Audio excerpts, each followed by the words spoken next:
My French boyfriends, my aunt and late uncle never had any children, much to their dismay, but they had a large house and a lot of spare time and funds, so they decided to host foreign exchange students. Each school year, for many consecutive years in the 1990s, they hosted students from all over Europe and Asia.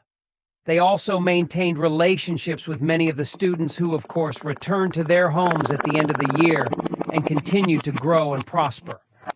In 1993 or so, when I was six-ish, the student of the year was a teenager from France named Patrick. I distinctly remember him watching the Thriller music video and being fascinated, both with him and his funny accent and preppy clothes, and the absolutely terrifying zombies from the mini-movie. This fascination was noticed by my family, who enrolled me in beginner French lessons, which I continued to take on into middle school. This sounds like a lot of French, but it really wasn't. I took a couple of summer courses aimed at children, and the middle school curriculum was only 20 minutes of French per day. In the summer after 7th grade, when I was 12-ish, I realistically only had about 1 year of French under my belt. And although I was told I had a good accent, I couldn't hold a conversation with any native French-speaking person that would extend past the introductory stage. But time had passed, and Patrick now had a home and wife of his own, and proposed the idea of exchanging his niece, Caroline, to stay with us for a few weeks that summer. And then I would go to visit them a few weeks afterward. It was a lovely idea, in theory. Caroline was rumored to be slightly difficult. I was 12, and the details weren't shared with me. But I remember picking up the implication that she was not going to be an easy houseguest.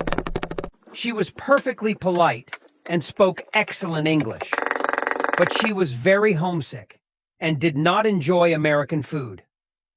I distinctly remember her saying she missed her country and her bread. She ended up leaving early. This is to say, we did not become best friends, to my disappointment.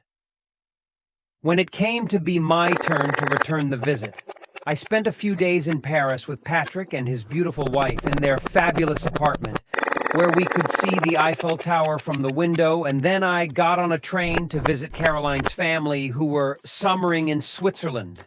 This story does sound like a brag at this point, but it was presented to me as if this was a very normal thing to do, and of course they were staying in their Swiss chalet or whatever it was.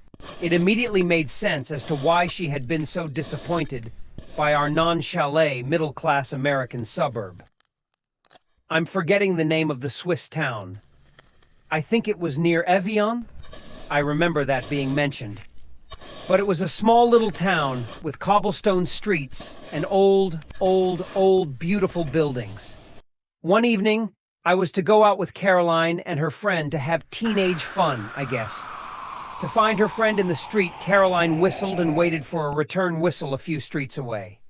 Neither of us had a cell phone, which was brand new technology at the time. It was very idyllic and fascinating. Caroline and her friend struck me as incredibly mature and intimidating. We went to a park with the friend, who was also a teenage girl. Although Caroline spoke excellent English, the friend did not, and so the conversation switched to French. Again, I did not have a lot of French under my belt, but the girls spoke slowly to help me understand the conversation. Please excuse any errors in my French spelling, such as grammar. I haven't spoken a word of French in 15 years-ish. Friend, est-tu as un petit copain? Which means, literally, do you have a little friend? I knew all of these words, but I didn't know exactly what they meant in the context. Did I have a little friend? In my estimation, little probably meant special, and from special we could make an easy leap to best. And I'm a very diplomatic friend, so I don't categorize in terms of best and second best. So I carefully responded. Me, ouais? J'ai des petits copains. Yeah, I have little friends. Both girls' eyes widened. Caroline. Combien de petits copains? How many little friends? I thought, wow, do these girls not think I can make friends? I have friends. Me. J'ai 8 petits copains. Them. 8. What kind of loser do they think I am? I was getting a little embarrassed and sad. I'm now going to pretend that the rest of the conversation was in English, but it was not. Them. Do your friends know each other? Me. Yeah, of course. They exchanged some glances like they thought I was lying. Them. So, do you all hang out together? Me. Yeah, sometimes. Them. And, like, what do you do? Me. Oh, we go to the movies, we go shopping, we go on long walks, we eat hamburgers. These are the French words I knew. Them. Does your mom know your friends? Me. Yeah. Sometimes we all get in her car together. Untrue, because my mother had a Nissan Maxima at the time, but my mother was well acquainted with all 8 of my very best childhood friends, all of whom were similarly awkward 12-year-old girls. They continued to ask me many probing questions about my friends as if they could not understand how a girl such as me, with seemingly no personality because I only knew the French words for the most basic conversation. Topics. Managed to have more than 0 friends. Did I kiss my friends? This seemed like a fairly normal question because I had witnessed Caroline and her friend and family exchanging cheek kisses in greeting. So, no, I didn't kiss my friends, but I did hug them. Unfortunately, I did not know the word for hug. What I did know how to say was other things. Me. Non, nous ne faisons pas la bise, mais nous faisons les autres choses. By the end of the outing, I had exhausted my French vocabulary of terms for food and rooms of the house.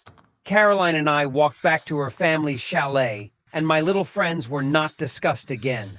Good, I thought. I guess I convinced her that people like me. The next year in French class, we moved on to the terms for relationships, and that is when I discovered that petit copain is the term for boyfriend.